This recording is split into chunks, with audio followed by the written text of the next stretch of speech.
Hello, everybody. Hope you're all doing fantastically well. It's Connor here. We are back with another One Leeds video, the first live of the day. I really urge all of you to go and check out the video from earlier on today. We're talking a little bit about the 49ers, well, a lot about the 49ers and going forward and their data-led model. What I want to specify as well when it comes to data is that, when you are looking at the 49ers at this moment in time, a lot of it is data-led. Statistics and data are very different things. Data is obviously, analyzing the specific, factual, individual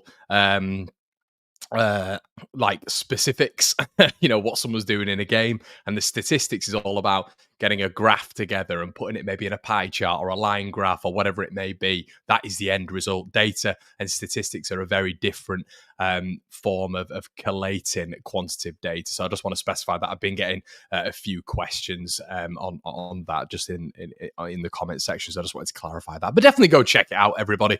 The data-led model, specifically by the 49ers, is something that I was just talking about pretty intensely on this morning's video. It was a 10-minute skit, and it was good. I thought it was a decent video, so let me know afterwards what you think. Go back and watch it after this one, and it's about how Leeds are building, how we're looking toward the future, and how Leeds United are really, hopefully, making that next step when it comes to bringing in specific players for specific reasons through that specific model. And also, in that video, we've referenced a lot of what they've done with the 49ers and why they brought certain players in and got them on certain contracts. So check out that after this. Also, guys, data-led things is also something that we've looked at with SofaScore, getting them on the channel as a sponsor. Make sure you check that out. Link is in the description below. Free download via the One Leeds affiliate link. Also, we'll have Patreon episodes out for you tomorrow. Generation Leeds back in full swing. I'll see you tomorrow for that one if you want to join. £4 a month, £2 a month as well to become a YouTube member. Shout out to Brett,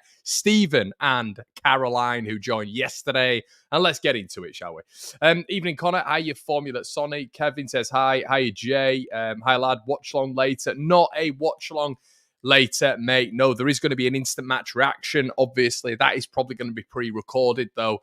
But we're going to get into your Plymouth preview. We're just trying to decipher on the channel here. We're having a few conversations on how we exactly want to run the match day content. I'm a little bit more of an individual who enjoys the analysis of the game a little bit more.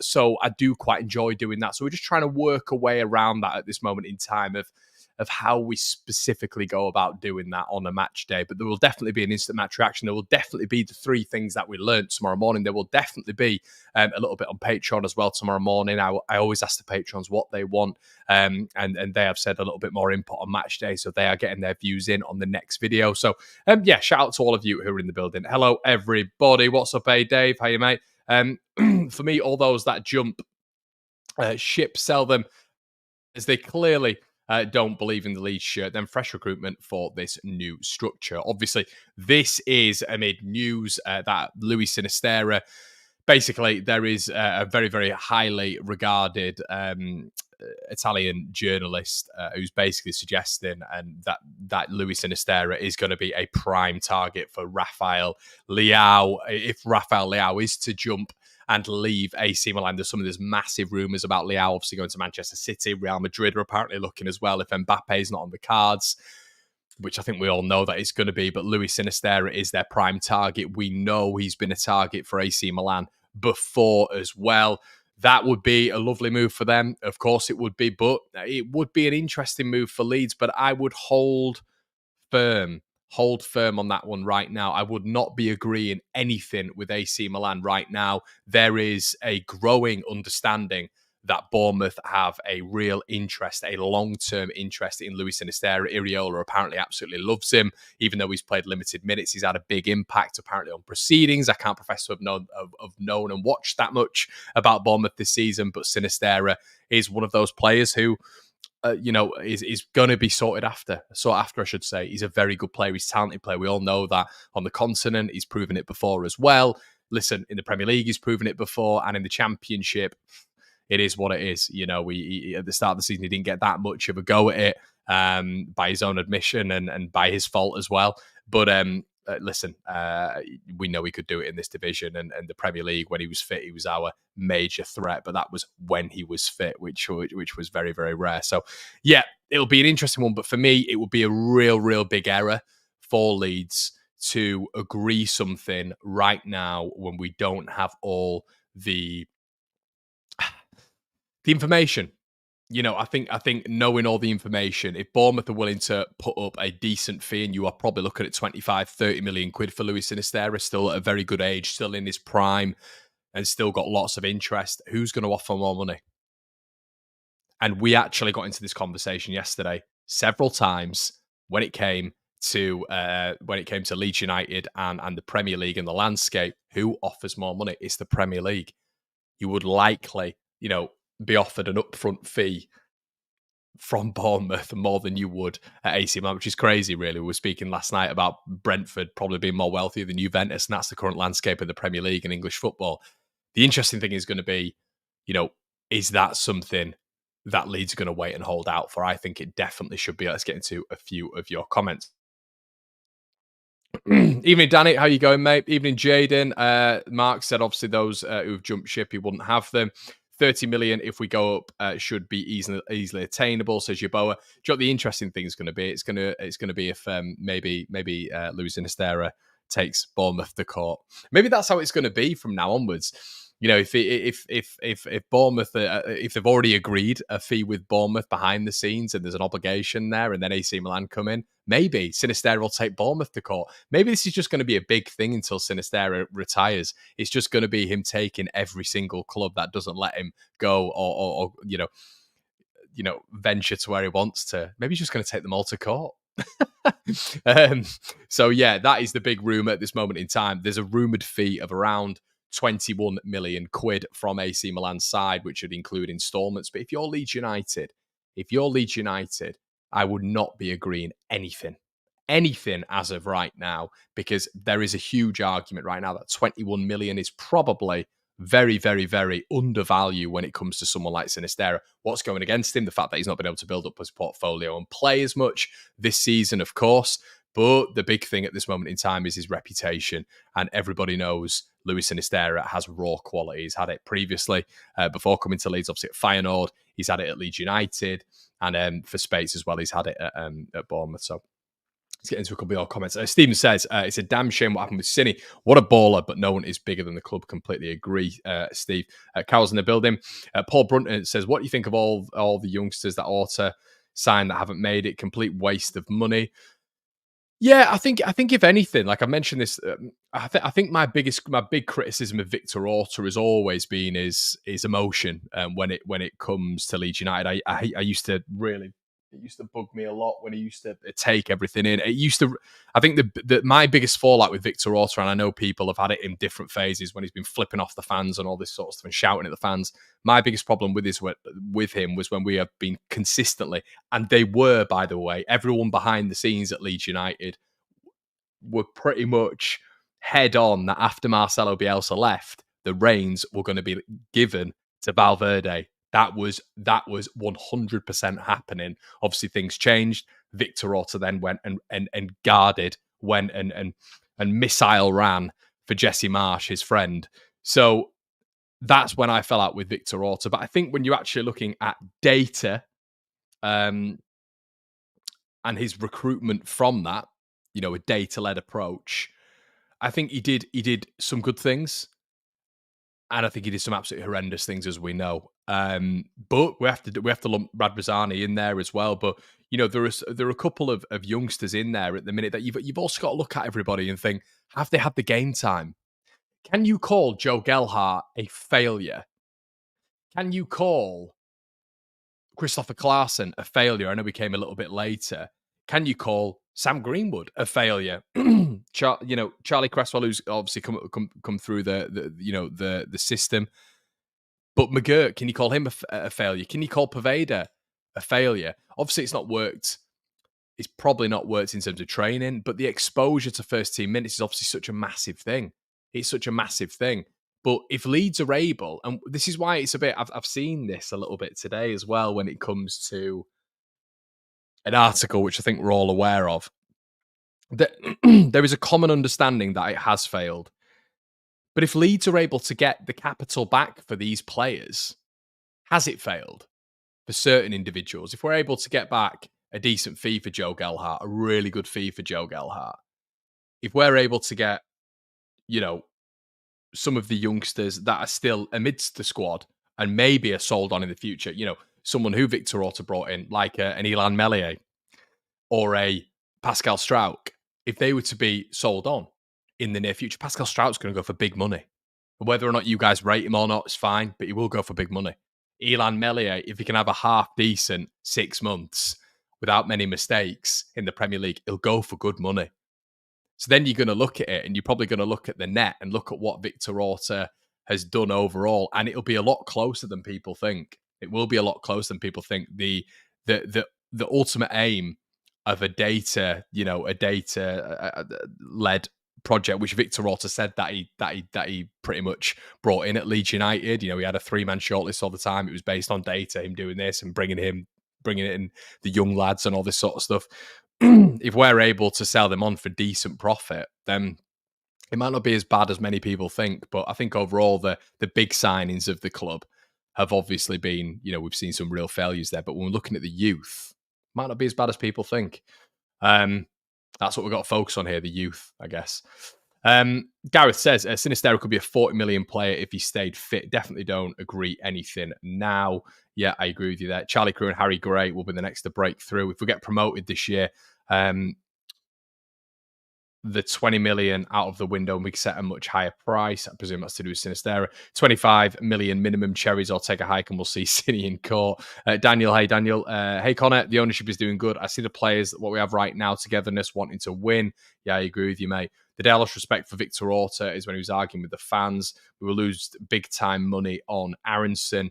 I guess it is and as Ryan says, the only failure, if you don't break even or don't profit from it, it's a business. And when we look at Matteo Joseph, as Callum said there, when you're looking at a Joe Gelhardt, when you're looking at some of these players that were under Victor Orta's reign, really, and he brought them in, we've got to wait and see.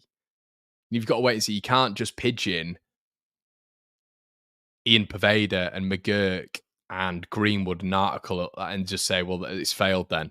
Because that's just not, I wouldn't say it's been a failure because of that. We'll just have to wait and see what some of the players that he brought in, Victor Orta, youth-wise, this is, by the way, youth-wise, that's what I'm specifically talking about, not your Rodrigos and your Aronsons. But at the time when Victor Orta brought in these youth players, how they've gone on and how they will do and how they will sell, because that's essentially how you should really judge him, in my opinion. Morning, everyone. Hey, Jace. How you doing, mate? Hope you're all good. But yeah, so Sinisterra, it's going to be fascinating to see what happens there.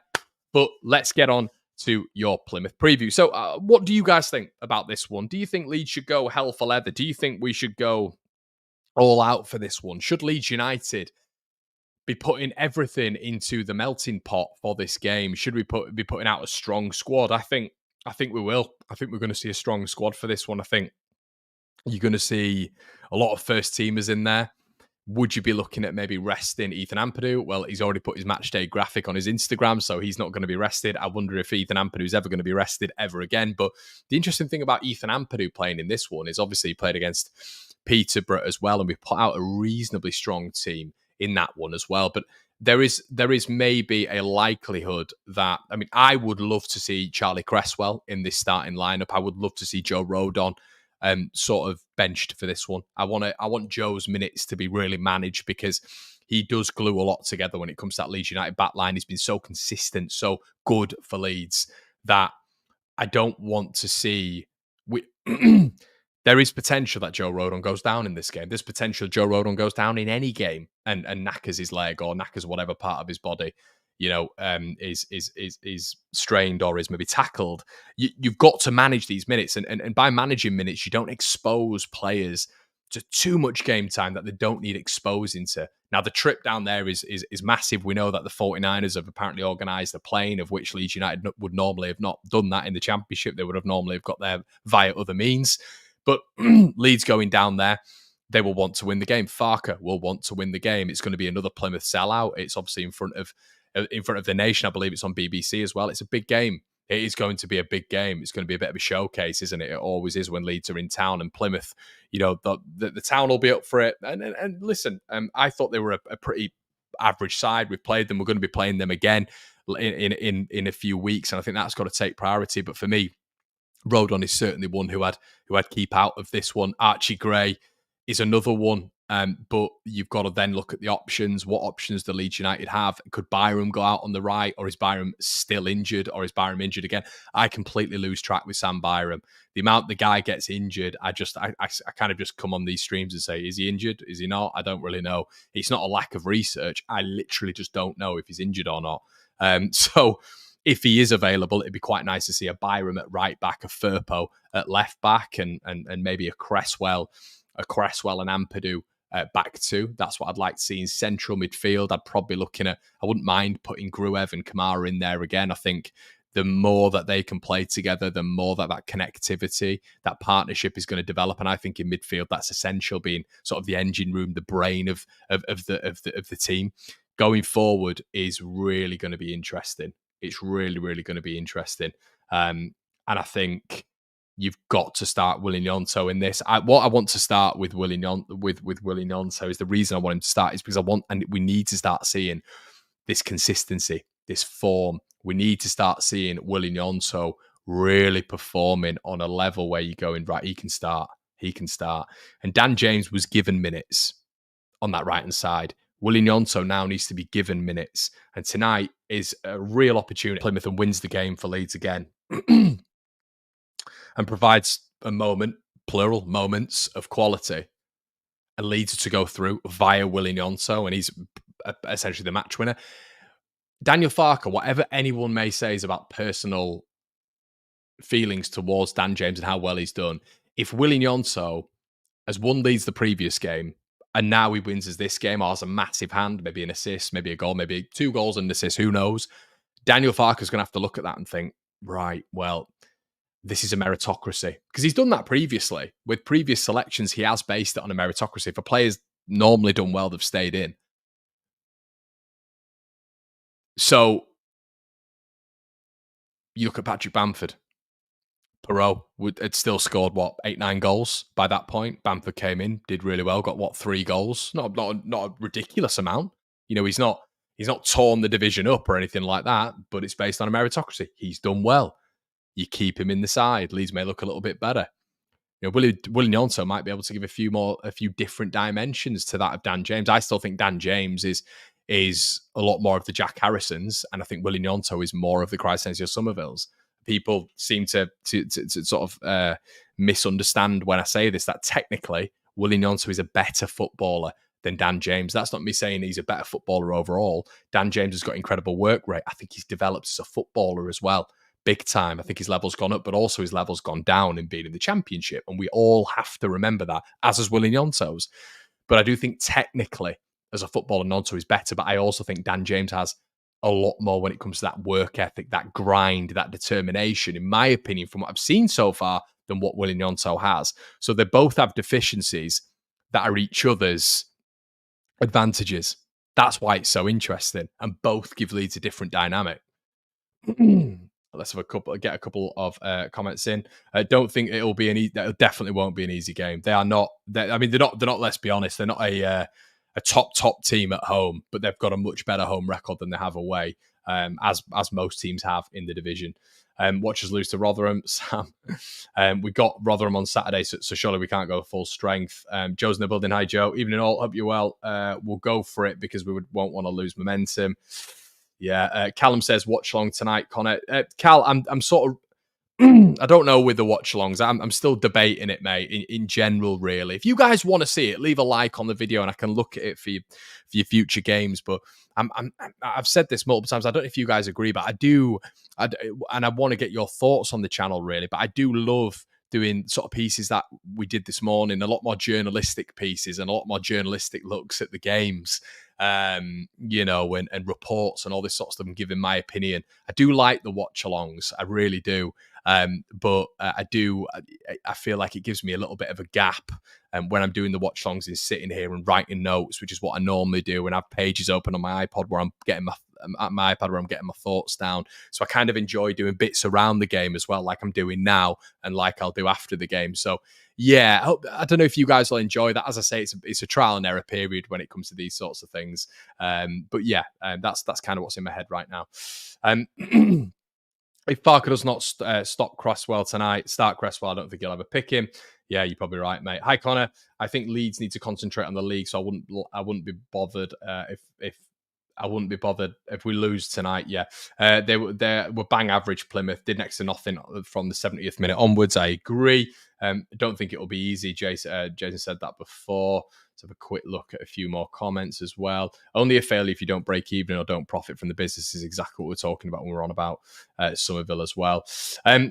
Watch out for Whittaker. Yeah, and Whittaker, it'd be interesting to see if he starts this one. But it's a big thing for Plymouth as well. We've got to think they are, we're not talking about a top elite level club here who is just gaining revenue all the time. This is going to be a big competition for Plymouth. And if they can get to the 5th round, similarly to Leeds United, and play a Villa or a Chelsea, it's going to be massive for them. I don't think it's as big for Leeds United. I don't care about tonight. I do care in a sense that it's my team, it's my club playing, and it will irk me. You guys know what I'm like. It doesn't matter. We've done reactions on this channel when it's been Crawley Town before. We've done reactions on here when it's been, it's been Hull City and Leeds have been in a different division. Any cup competition you go out of, you're not happy.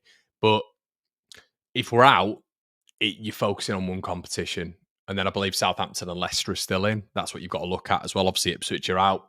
But Leeds still have a thin squad. We still have a thin squad. So I'm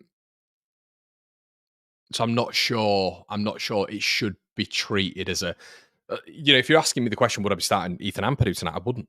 I wouldn't be starting Ethan Ampadu tonight. I'd probably be looking at a combination of Liam Cooper, Charlie Cresswell, Gruev and Kamara just in front. You've got that sort of defensive pivot really in Elia Gruev. I know Kamara can work back a little bit. But overall, I'm not that enamored with it. I'm not, and that's really sad because I used to be. But with the position we're in at the minute, no. Going forward, I would look at Willie Gnonto. Going forward again, I'd probably look at Joel Perreault in this one. It would have ironically been a game that I'd have probably looked at Ian Pervader as well. But Joseph would be the one I'd be looking at. So I'd probably look at Gnonto, Perreault, Joseph, or really. I guess you could throw Somerville in there, couldn't you? But yeah, that's what I'd be looking at. This is the thing with Leeds' squad being thin. It's thin, but we still need some of our first team bodies out there. So that's probably what I'd be looking at, to be honest with you. Dave says, I'm with you. I'm not fussed whatsoever. Always love watching my team, but we have priorities. Don't underestimate the underdog. Great quote there, Amy. Connor, if we don't go up, is this season a failure? 100%, mate. Of course it is. Yeah, hit the like. Yeah. Hi Connor, going out to watch the match in the pink Leeds shirt tonight, hoping for a win. Good lad, Paul. Watch longs for big games. Yeah, let me know, everybody. Comments afterwards. Phil, I've just seen your comment there. Thanks, buddy. Digler's just said it's a great problem for Farke to have Gnonto and James both fighting for a place. We've got real strength in depth. I think in certain areas we definitely have, yeah.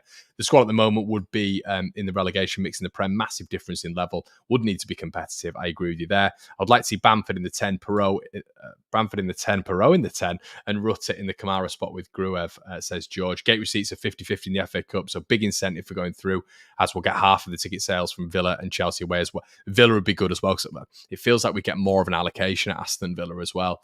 I've been to Villa away and it was absolutely brilliant. I bloody love I bloody care. I'm still living in Plymouth and I will get so much stick at work for my wives too. Just say to him, John, that we're probably going to be in the Premier League and Plymouth have just been irrelevant for however many years. When last in the Championship? About 10 years. I used to have a football coach who was a Plymouth fan and he was weirdly obsessed with Leeds. It's very interesting, isn't it? Clarkson, Byram, Ampadu, Cresswell, Shaq. I don't know if Shaq's back for this one, right? I think he's still out. Gruev, Kamara, Anthony, Gnonto, Joseph Perreault. Yeah, actually, I'd take Somerville out and definitely put Anthony. I completely forgot about Anthony. Plymouth fans must be happy. They have some respect on people watching from the USA, ESPN. Andy says Melier, Firpo, Ampadu, Cresswell, Gray, Gruev, Kamara, Anthony, Perreault, Gnonto, Joseph. Yeah, that's not a bad one either, mate. That's a pretty decent side. That going to be. I think Lee Grimes is bang on as well. Yeah, Adam. Yeah, I was there for that one, mate. Me and my dad were on for that one. It was brilliant.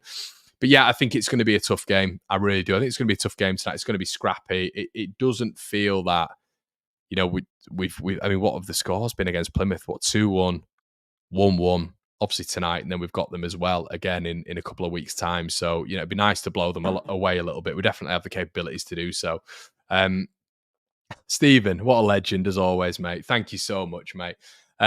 Steve, you're gonna have to I'll DM you about Patreon as well, mate. I've just seen your message come through about 20 minutes ago. Take your girlfriend for a coffee. Yeah, mate, that's how expensive they are nowadays. As Gabe says, you are very tight. Keep up the excellent work, mate. Thank you so much, mate. Really appreciate that. And guys, Stephen's one of the many Patreon members we have who get 4 extra podcasts a week. We also have SofaScore in the link in the description below. But I'm going to go with a 2-1 Leeds win tonight. I agree with Lee Grimes. What are your score predictions, MW? Hiya, mate. Does extra time happen tonight or straight pens? I think Leeds win the game tonight. I think it's going to be 2-1. But we may have to introduce some of our big hitters. I think it's going to be tight.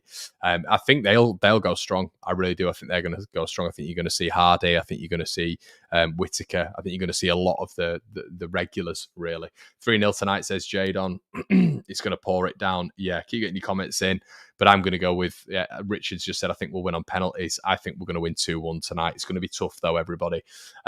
But please, if you've not watched the whole thing, go back to the start. We've spoken about Sinisterra at the start. Really interested to see your guys' thoughts on that. 2-1 Leeds win for me this evening. Guys, make sure you tune in to the instant match reaction, which will be online as well, always. And I will catch you on the other side. See you in a bit.